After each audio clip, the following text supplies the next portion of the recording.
शांताकारं भुजगशयनं पद्मनाभं सुरेशं विश्वाधारं गगनसदृशं मेघवर्णं शुभांगं लक्ष्मीकान्तं कमलनयनं योगिभिध्यानगम्यं वन्दे विष्णुं भवभयहरं सर्वलोकैकनाथं। राधे राधे मेरे प्यारे भाइयों बहनों माताओं व बंधुओं, संस्कार की बातें चैनल में आपका स्वागत है। बंधुओं, आज मैं अपनी वीडियो में आपको सुना रही हूँ कामदा एकादशी व्रत कथा। कामदा एकादशी कब है, कामदा एकादशी का शुभ मुहूर्त क्या है और कामदा एकादशी व्रत का पारण कब करें। बंधुओं, कामदा एकादशी नाम से ही पता लगता है कामनाओं को पूर्ण करने वाली। बंधुओं, कामदा एकादशी चैत्र महीने के शुक्ल पक्ष की 11 तिथि को होती है। बंधुओं, चैत्र मास के शुक्ल पक्ष में नवरात्रों के बाद आने वाली एकादशी को कामदा एकादशी कहा जाता है।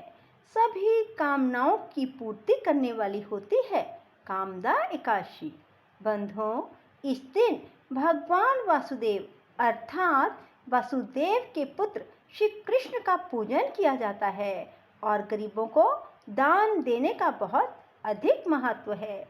बंधुओं, 2022 में कामदा एकादशी 12 अप्रैल मंगलवार को रहेगी। इस बार कामदा एकादशी को सर्वार्थ सिद्धि योग भी पड़ रहा है। बंधुओं, कामदा एकादशी को जो मनुष्य भी व्रत कर लेते हैं उसके सभी पाप नष्ट हो जाते हैं और मृत्यु के बाद उसे मोक्ष की प्राप्ति होती है। और कामदा एकादशी की कथा सुनने वाले और व्रत करने वालों के रुके हुए कार्यों में उन्हें सफलता प्राप्त होती है। बंधुओं, चैत्र शुक्ल पक्ष एकादशी का शुभ मुहूर्त 11:57 से 12:48 तक रहेगा और सर्वार्थ सिद्धि योग 5:59 से सुबह 8:35 तक रहेगा। बंधुओं, व्रत का पारण 13 अप्रैल बुधवार को किया जाएगा। बंधुओं, जो मनुष्य भी कामदा एकादशी व्रत की कथा को सुन लेते हैं और जो व्रत कर लेते हैं, भगवान उनकी सभी मनोकामनाएं शीघ्र पूरी कर देंगे। बंधुओं, यदि आपने YouTube चैनल संस्कार की बातें अब तक सब्सक्राइब नहीं किया तो जरूर करें और बेल आइकन दबाना ना भूलें ताकि आपको हमारी आने वाली सभी वीडियोस की जानकारी सबसे पहले हो सके। बोलो कृष्ण भगवान की जय हो, विष्णु भगवान की जय हो। पुलकित मन से भगवान श्री कृष्ण को कोटि कोटि नमस्कार करने के बाद धर्मराज युधिष्ठिर ने भगवान कृष्ण से प्रार्थना की, हे महाराज, अब मेरी इच्छा चैत्र मास के शुक्ल पक्ष की एकादशी के नाम, महात्म, पूजा विधान के बारे में विस्तार पूर्वक जानने की है। तब भगवान कृष्ण ने कहा, हे राजन, यही प्रश्न एक बार महाराज दिलीप ने महर्षि वशिष्ठ से पूछा था। तब वशिष्ठ जी ने जो कथा महाराज दिलीप को सुनाई वही मैं आपको सुनाता हूँ। बहुत समय पहले की बात है। रतनपुर नाम के एक नगर पर अनेक ऐश्वर्यों से युक्त पुंडरीक नाम का राजा राज्य करता था। रतनपुर नगर में अनेक अप्सरा, किन्नर तथा गंधर्व वास करते थे। उनमें ललित और ललिता नामक पति पत्नी भी थे। उन दोनों में अत्यंत स्नेह था। थोड़े समय के लिए भी अलग अलग होते ही वे दोनों अत्यंत व्याकुल हो जाते थे। एक समय पुंडरीक की सभा में अन्य गंधर्वों के सहित ललित भी गाना गा रहा था। गाते गाते उसको अपनी प्रियतमा ललिता का ध्यान आ गया। उससे ध्यान भंग हो गया और गायन का स्वरूप बिगड़ गया। ललित के मन का भाव जानकर करकोट नामक नाग ने पद भंग होने का कारण राजा से कह दिया। तब पुंडरीक ने क्रोधपूर्वक कहा कि तू मेरे सामने गाता हुआ अपनी स्त्री का स्मरण कर रहा है, अतः तू कच्चा मांस और मनुष्यों को खाने वाला राक्षस बनकर अपने किए कर्म का फल भोग। पुंडरीक के श्राप से ललित उसी समय विकराल राक्षस हो गया। उसका मुख अत्यंत भयंकर, नेत्र सूर्य और चंद्रमा की तरह प्रदीप्त और मुख से अग्नि निकलने लगी। सिर के बाल पर्वत पर खड़े वृक्षों के समान, भुजाएं अत्यंत लंबी हो गई। इस प्रकार उसका शरीर 8 योजन लंबा हो गया। राक्षस बनकर वह अनेक प्रकार के दुख भोगते हुए जंगलों में भटकने लगा। अब तो उसकी स्त्री ललिता भी अत्यंत दुखी होकर उसके पीछे पीछे भटकती रहती और तरह तरह से विलाप करती रहती। वह अपने पति के उद्धार का उपाय भी सोच रही थी। एक दिन ललिता अपने पति के पीछे पीछे चलती हुई विंध्याचल पर्वत पर श्रृंगी ऋषि के आश्रम तक पहुंच गई। श्रृंगी ऋषि ने ललिता को देखकर पूछा, हे देवी, तुम कौन हो और यहाँ किस लिए आई हो? ललिता बोली, मुनिवर, मेरा नाम ललिता है। मेरा पति राजा पुंडरीक के श्राप से भयानक और विशालकाय राक्षस बन गया है। इसका मुझको बहुत दुख है।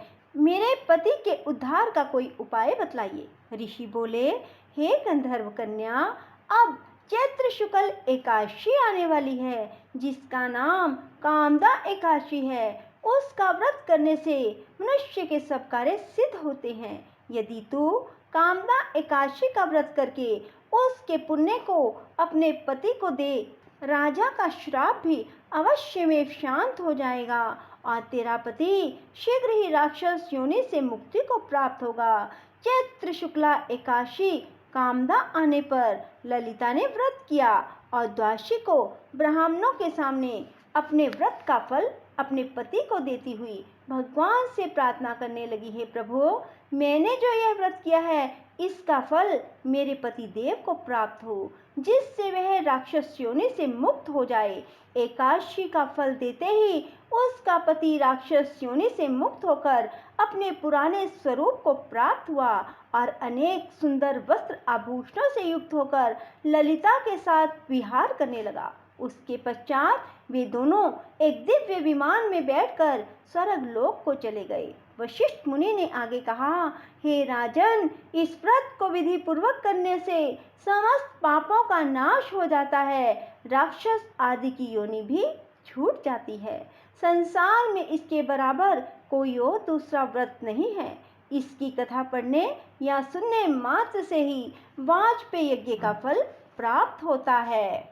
श्रीमन नारायण नारायण हरि हरि, श्रीमन नारायण नारायण हरि हरि, श्रीमन नारायण नारायण हरि हरि, श्रीमन नारायण नारायण हरि हरि, श्रीमन नारायण नारायण हरि हरि, श्रीमन नारायण नारायण हरि हरि, श्रीमन नारायण नारायण हरि हरि, श्रीमन नारायण नारायण हरि हरि, श्रीमन नारायण नारायण हरि हरि, श्रीमन नारायण नारायण हरि हरि, श्रीमन नारायण नारायण हरि हरि, श्रीमन नारायण नारायण हरि हरि, श्रीमन नारायण नारायण हरि हरि, श्रीमन नारायण नारायण हरि हरि, श्रीमन नारायण नारायण हरि हरि, श्रीमन नारायण नारायण हरि हरि, श्रीमन नारायण नारायण हरि हरि, श्रीमन नारायण नारायण हरि हरि, श्रीमन नारायण नारायण हरि हरि, श्रीमन नारायण नारायण हरि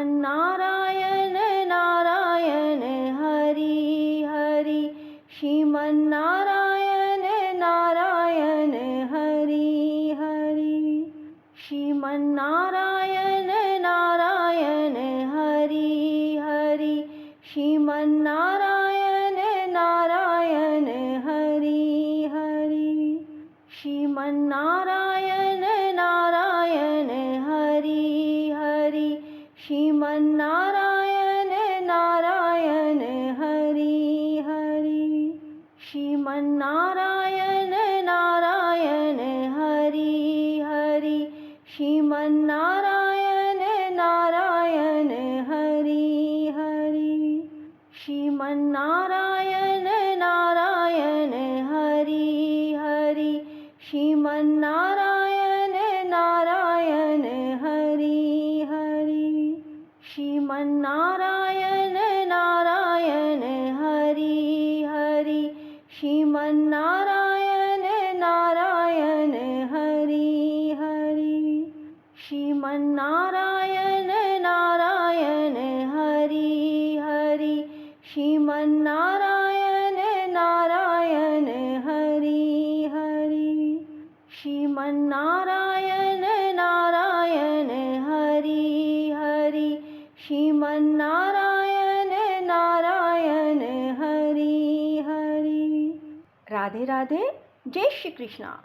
बंधुओं, यदि आपको हमारी ये कथा, हमारी ये वीडियो पसंद आए तो इसे लाइक करने के साथ साथ शेयर अवश्य करें। धन्यवाद।